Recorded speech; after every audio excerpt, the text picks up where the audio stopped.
This episode of Dimed Out is brought to you by Keyboard Cat's meowcrodosing clinic of happiness, putting smiles on faces forever.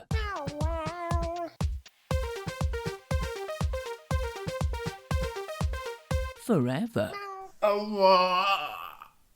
Alright, let's do this. If I can even remember how to do this. Maybe if you don't want to talk, you could just listen.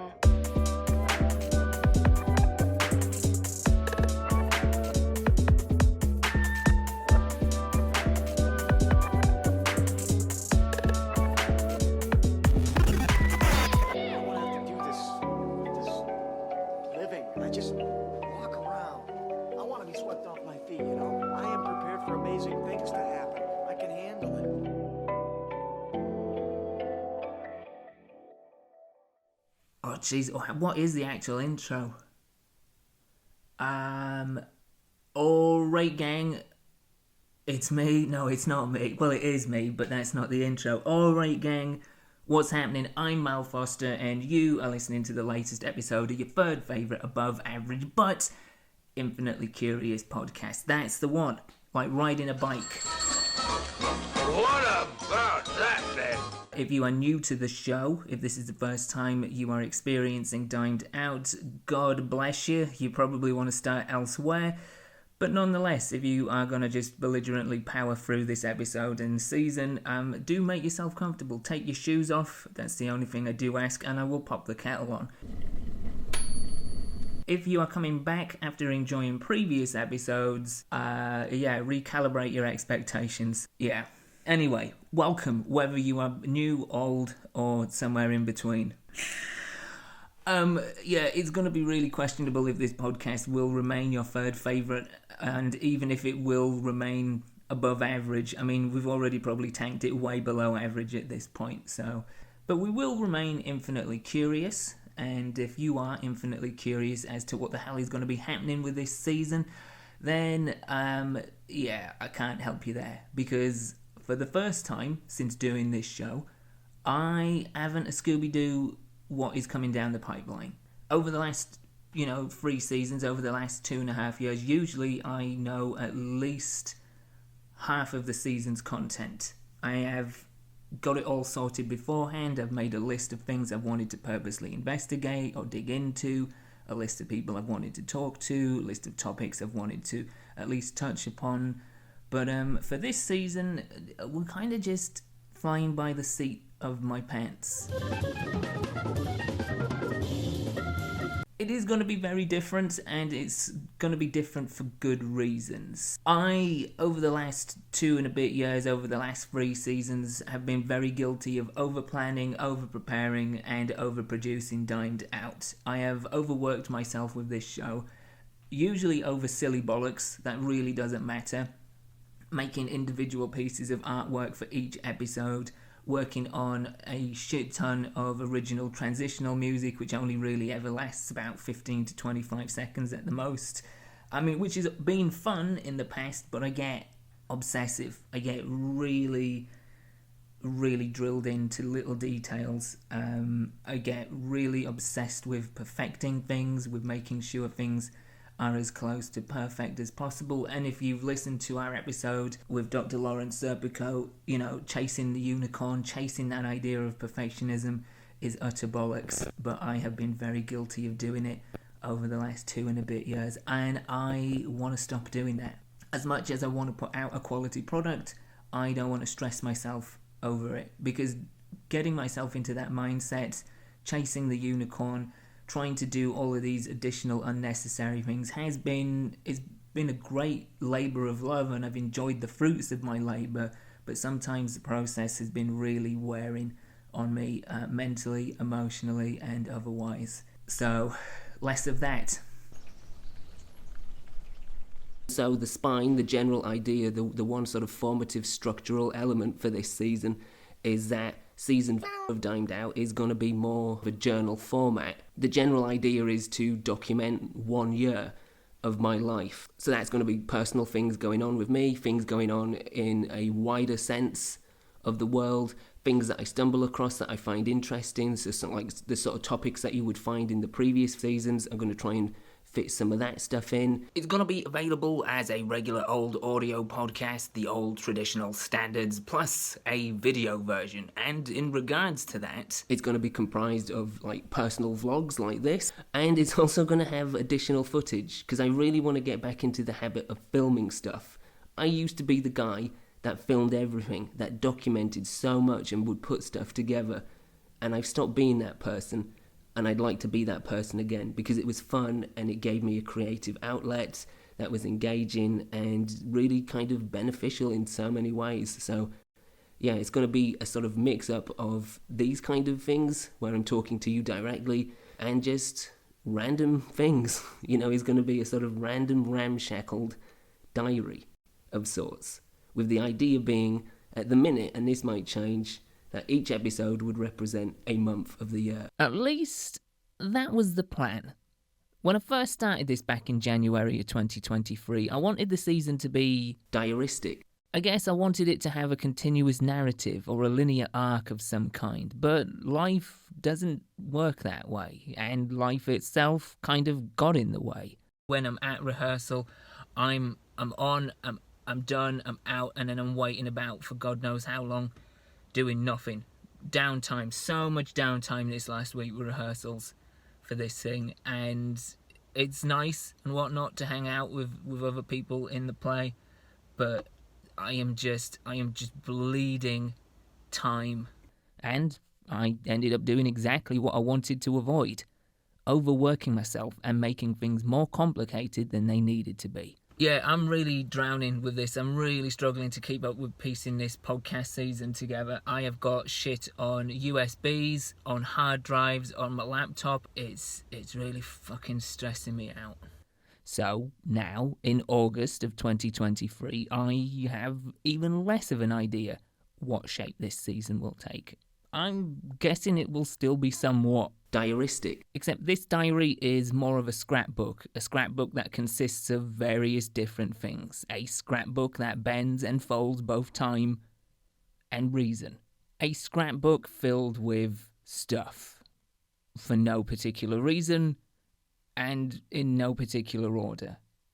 Maybe, perhaps, I honestly don't know. The reason I want to do it like this, the reason I'm taking this approach is it's sort of twofold. It's one, to, as I've said before, let go of some of the control that I've needed to have with this show. I need to let go of that because it's not exactly healthy for me. There's a lot of things going on that aren't healthy for me. You know, I've documented to a degree my mental health issues in the past, and I want to kind of use this as a vessel to dig deeper into that. Not just my mental health, but my mental illness, because we all love the idea of mental health, of betterment, of strategies to be in a better place, to give you tools to work with, things that you can implement to grow and to nurture yourself. But we don't really talk about the reasons why we need these things, what's going on. You know, that seems to be kind of cast under a dark shadow. So, you know, without getting too deep into it, well, I say that, I don't know what's going to happen, but I do kind of want to be open to the idea of talking about mental illness as well as mental health.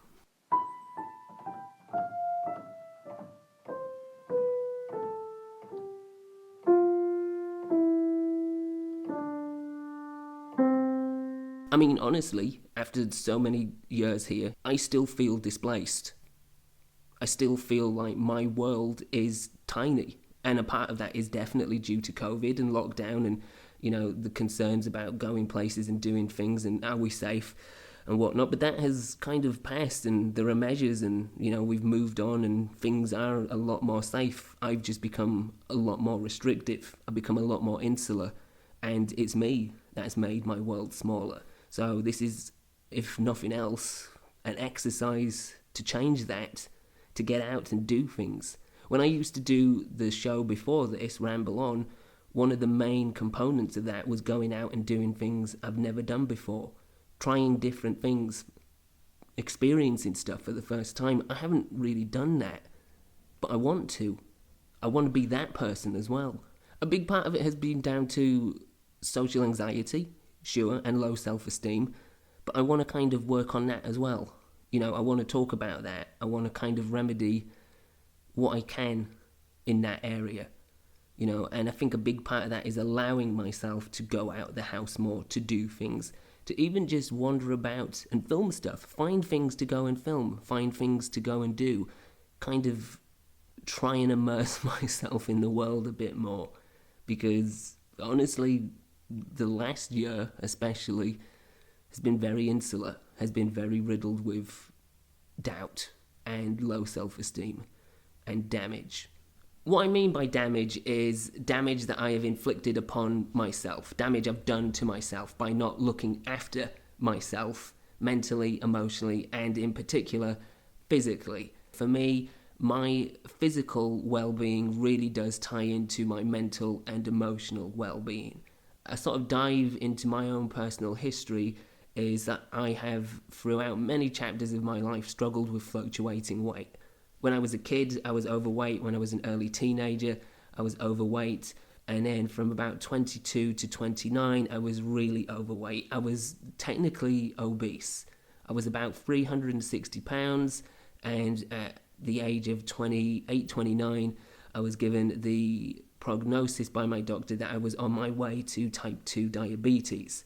Because at that point, at 360 pounds, I was a shut-in. I wasn't speaking to anybody, I wasn't going anywhere, I wasn't doing anything. I wasn't suicidal, but I didn't care if I lived anymore either. I was at that point. And I made a promise to myself once I had got myself into gear and lost half of that weight, when I'd lost about 180 pounds, give or take, half of me, that I was never going to go back to being that version of me ever again. And I won't, but I'm not exactly doing myself any favours, because over the last year, I have really struggled. When I came back from visiting my mum at Christmas, I was about 56 pounds over where my ideal weight is. 56 to 60 pounds, give or take, where my ideal weight is, where my numeric happiness is, in that sense. And over the last year, I have tried to pull that down, but I have yo-yoed. I have gone up, I have gone down, I've stayed in the middle. I've gone down, I've gone up, I've gone back to the middle. And it's been about 6 pounds in total that I've lost over the course of almost an entire calendar year. I just have not had the willpower. I have just not had the determination. But I have really played into my own self-destructive tendencies. I have worked my ass off till I am sore, till I just can't do anymore, but then I have completely undone everything that I've worked for by just eating crap, by eating stuff that I know is not good for me, that is not healthy, that is not nutritional, that is just counteractive to everything I've done. And I've pretty much been doing that all fucking year. So now it needs to stop, because it really, as I said, it really is tied to my mental and emotional well-being. So that's going to be part of this abstract, ramshackle, cobbled together patchwork journal of sorts, is that particular journey. And it's a good way to hold myself accountable. It's a good way to really try and give myself the willpower that I just haven't had by documenting it, which is something I've never done before, because of shame, essentially, you know. And that's one of the reasons why I've had such low self-esteem and not wanted to go out. And even now, it's a problem where I just feel like I just don't want to go out into the world because I don't feel happy with how I am physically. And I'm nowhere near what I was in my 20s, but it still has that effect. It still makes me want to hide. And I'm sick of fucking hiding. I'm sick of fucking hiding, and I'm sick of making my world so small. So this is a catalyst to do something about it. So that's going to be a part of it. Undoing damage, progressing, healing, doing more, seeing more, being more.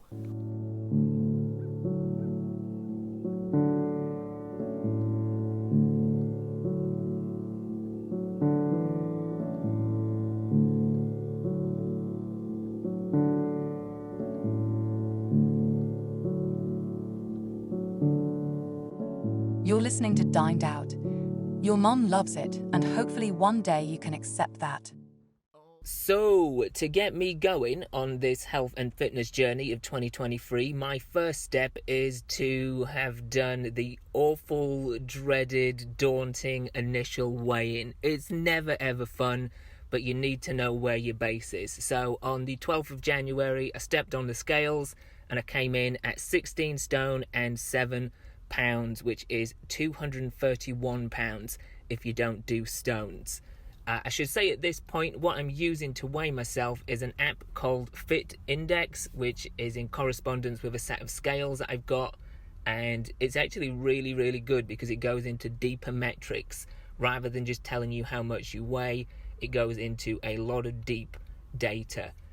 And that's important because it's not just about the actual weight. I'm going to dig a little bit deeper into that. But yeah, that's what I'm using, Fit Index, with the corresponding scales, and I would highly recommend it. All of the apps that I'm going to mention on this health and fitness journey, I highly recommend. Before we dig deeper into the actual metrics, though, I want to take you back to my lowest recorded weight on Fit Index, which was on the 19th of March 2021.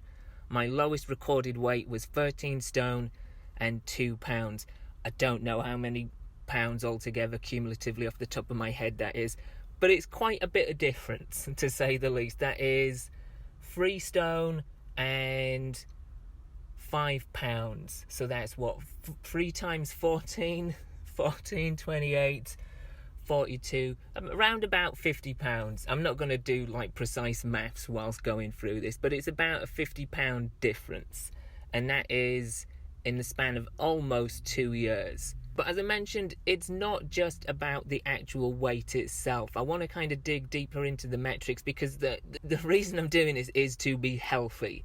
And the thing that is not healthy about these numbers isn't just the actual weight. It's this thing called visceral fat. I'm not entirely sure how it works on the levels, but at the minute, as of January the 12th, I had a visceral fat level of 15. I didn't used to have it that high. In fact, if I'm remembering rightly, I've almost doubled it in those 2 years, which is not good. Not good at all. So there's that.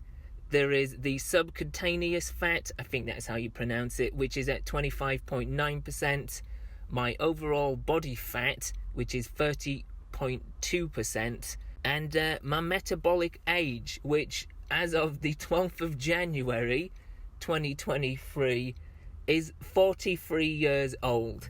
I turn 37 this year, so my body right now is 6 years older than I actually am. That is not good either. If you're wondering what visceral body fat is, visceral body fat, also known as hidden fat, is fat stored deep inside the belly, wrapped around the organs, including the liver and intestines. It makes up about 1/10 of all the fat stored in the body. Most fat is stored underneath the skin and is known as subcutaneous fat.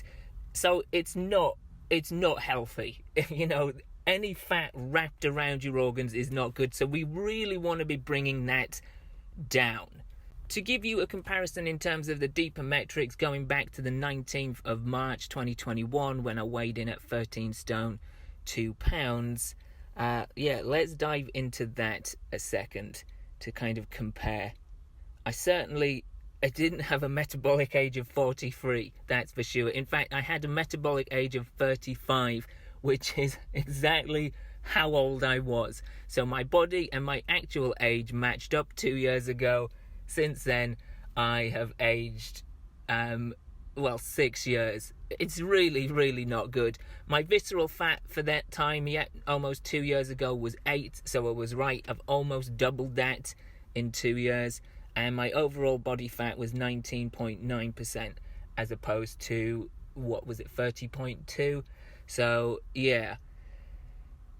Not great. So, yeah, I've got a lot of work to do. And I've been trying to kind of get my head into it and on it for pretty much almost 2 years, and I've had pockets where it's been going well, and then it's just been sort of like riddled with self-sabotage, which is nothing new for me, but I want to change that. I want to make that a habit of old, and it's only been a week since, well, a week and 1 day since I did that initial weigh-in. As of recording this, it is the 20th of January, but this first week has been pretty great. I've really kind of kept my head on my nutritional intake, been making sure that I've been taking in more carbs before doing exercise, fueling myself, and then making sure I've had plenty of protein afterwards for recovery. And on days where I haven't done any exercise, just try to make sure that I've had more protein based days. Just really kind of knuckling down on eating and monitoring what I'm eating and recording what I'm eating. I've been using an app called Carb Manager, which again, like Fit Index, I really highly recommend.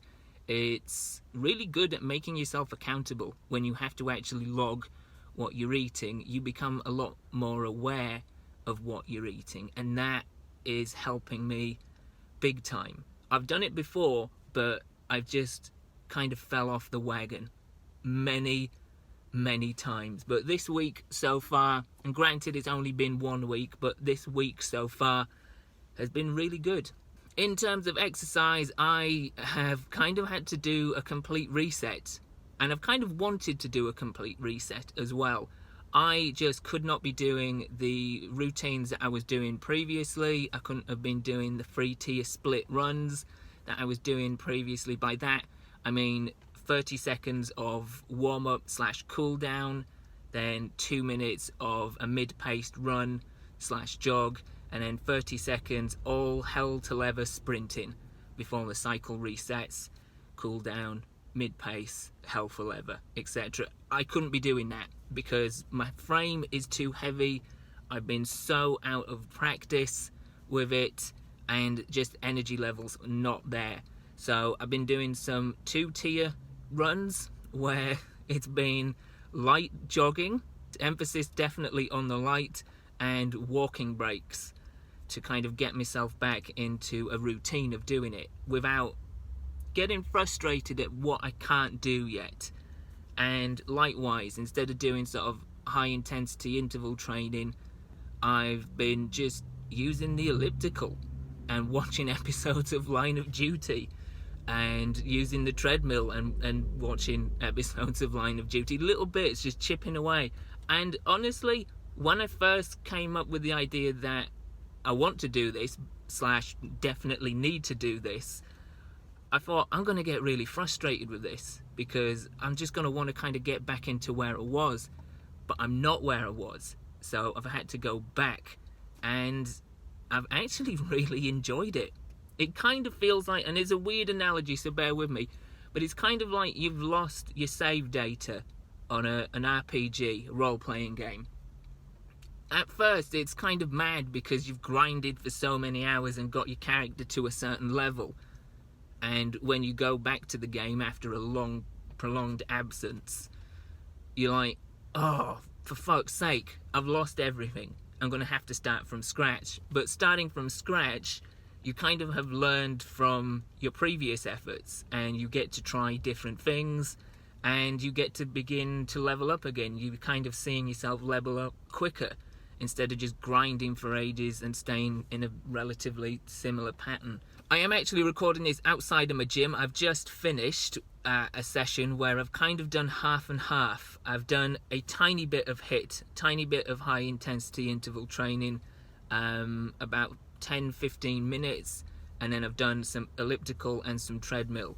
So I'm kind of beginning to, after my first week, bleed one into the other, and it feels good because it's a bit of variation. It's a bit of a pick and mix sort of routine at the minute, and it can only progress and change, and I can only try different things. And that's something else I'm looking forward to, is not just doing runs, not just doing gym stuff. I'm gonna keep doing that, and I'm gonna keep varying those, but want to try some other stuff as well. Don't know what yet, but going through this whole health and fitness journey, I want to kind of try and expand my repertoire, as it were. So week 1 of it going well. Alright, so it is the 5th of February? Yeah, Sunday the 5th of February, and not a great start to a new month, I'll be honest. Like, the momentum's just gone, mate. The momentum has just dropped. I was doing so well for those last 2 weeks of January, really, like, clued in on what I was eating. I was beginning to put together a schedule for exercise, and it was great. I was feeling it, really, really feeling it. And then the momentum's just gone. And that pretty much is my 2023 health and fitness journey in a nutshell. Full of excitement, vim and vigour, an adventurous spirit, a gung-ho attitude, ready to hit the ground running, literally, ready to get disciplined and put in the work. And then something happens and it all collapses. And it just, falls to bits. And then I wallow in that sense of shame and upsetness and disappointment. I wallow in it, and I wallow in it. Then, eventually, I kick myself up the arse, pick myself up, dust myself off, and we go again. Full of excitement, full of vim and vigour, a real good attitude, hit the ground running, literally, ready to put in the work and become disciplined, and it all just falls apart again. And then we go through the motion once more. Rinse and repeat. Pretty much, that was it. It wasn't all bad, though. I did learn a few things, as you do with any experience, good, bad, or otherwise, and I did make some progress. Some of the things I did learn, I will probably come back to at some point in this podcast season. I don't really think I'm going to detail any more of my endeavours and my failures with the health and fitness journey in terms of logging stuff and reporting back. The whole idea was to do it on a monthly basis and kind of have a report of how I've done for January, February, March, etc. But I hit so many speed bumps, I lost momentum so many times, I went through that cycle, and I also just got to a point where I ran out of steam in terms of keeping up recording stuff. So it really kind of seems pointless to dive into it. I'll just say that, it was kind of disappointing.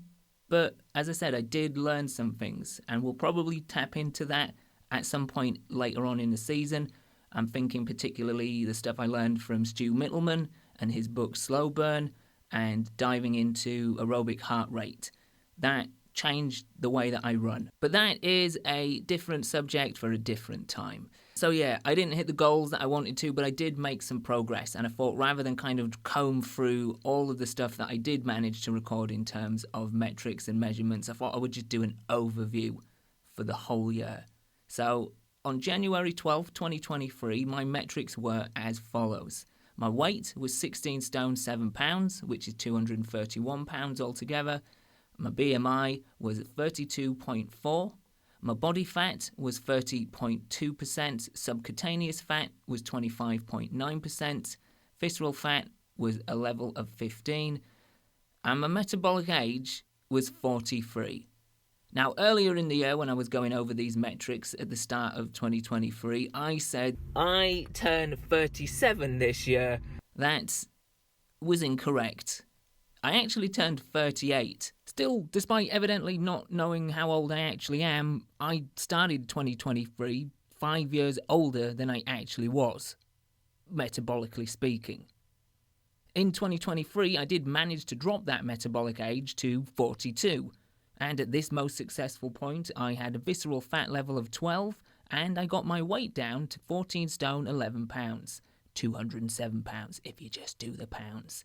However, this low point was following a stint, a Yuletide stint at that, in hospital, which I promise you we will cover later in the season.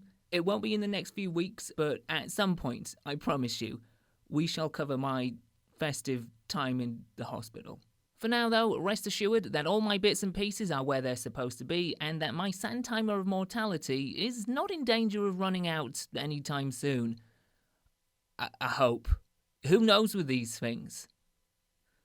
But I'm not dying, just so you know. I mean, we all are. Gradually, every day, we get a little bit closer to death, so technically we are all dying, but I'm not dying anytime soon. hopefully. I'd rather not. If I can avoid it, I will definitely avoid it. So, following my stint in hospital, Christmas happened in a pretty big, undisciplined way. And so, the progress I made prior to my hospital visit, I kind of undid again. It's all been part of the pattern that was Health and Fitness Journey 2023. So, as of right now, at the time of recording, it is a brand new year. It is 2024. And as of January the 12th, 2024, 1 year exactly to the day that I did my first metrics, here are my current metrics. Here is the progress I've made over the course of a calendar year. My current weight is 15 stone and 3 pounds, or 210 pounds if you're collecting them as a whole. BMI is 29.9. Brought that down over the calendar year by 2.5. Body fat is at 26.5%, meaning I lost 3.7% over the calendar year. Subcutaneous fat is now at 22.8%, which meant I lost 3.1%. Visceral fat, which did drop to 12, now back up to 13. But as a whole, over the calendar year, in terms of visceral fat, I have dropped 2 levels. And metabolic age. It was 42 after my stint in hospital, and then that went back up as well to 43. So I'm still the same. I am metabolically speaking 43 years old, 5 years older than I actually am. I would like that to change. Now, obviously, I want to see all of that change. I want to see droppage, quite significant droppage in all of those categories. And, throwing vanity and silliness aside, I would like to see the metabolic age change, because it's not great. It's not flattering to think that you're 5 years physically, biologically, whatever you want to call it, metabolically, 5 years older than you actually are. It's not a good feeling. But the one that I really want to pay attention to, I want to go back to for just a moment, is visceral fat. Because truly that is the one metric that I really want to pay close attention to regarding the levels and what they mean. And if you are wondering what the visceral fat levels mean, and I know you are, levels 1 to 9 are considered normal, levels 10 to 14 are considered high, and levels 15 and above, I think it goes up to 30, goodness knows what happens after 30, but levels 15 to 30 are considered very high. Anyway, in January 2023, my visceral fat was at level 15, which placed me in the very high column, which obviously isn't very good. By dropping it to 13, which I'm currently at, I'm in the high column, which isn't great. It's an improvement, but the goal for my health and well-being is to get myself into that normal section, beneath level 10. That is the aim, between 1 and 9, preferably at the lower end of the spectrum, for the sake of my insides and all my lovely vital organs, which I want to work as well as possible. Now, obviously, this part of the puzzle didn't work out as well as I hoped, but it is a new year, and a lot has happened last year, and a lot will happen as we move deeper into this year, into 2024. And truly, because of everything that's transpired and what is about to transpire, my health, fitness and well-being is even more of a priority than it was in 2023. However, having said that, one major thing that I took away from my efforts last year was that although certain metrics are important, it's not particularly healthy or indeed helpful to become overly attached and or borderline obsessed with the numbers. Don't get me wrong, it's great to have goals and a guide, but over-analysing and hyper-focusing on the numbers you've lost or aren't losing can lead to despondency and can be pretty detrimental. Like all things, there's a healthy balance to be found with this. And on that, hopefully helpful note, that's about it for this first scrappy hodgepodge episode in this scrapbook season of sorts. Yeah, whatever this turns out to be, I don't know. It's been a journey, and it's going to continue to be a journey, and it's great to have you with me on it, wherever it goes, however it turns out. Wait and see, I guess. Next week, I can tell you that we'll be looking at intentions and changes outside of health and fitness. Other pieces to the jigsaw puzzle of understanding growth and development. Or some shit like that. Anyway, as usual, look after yourselves, look after each other. And until next time, keep it dimed. out forever.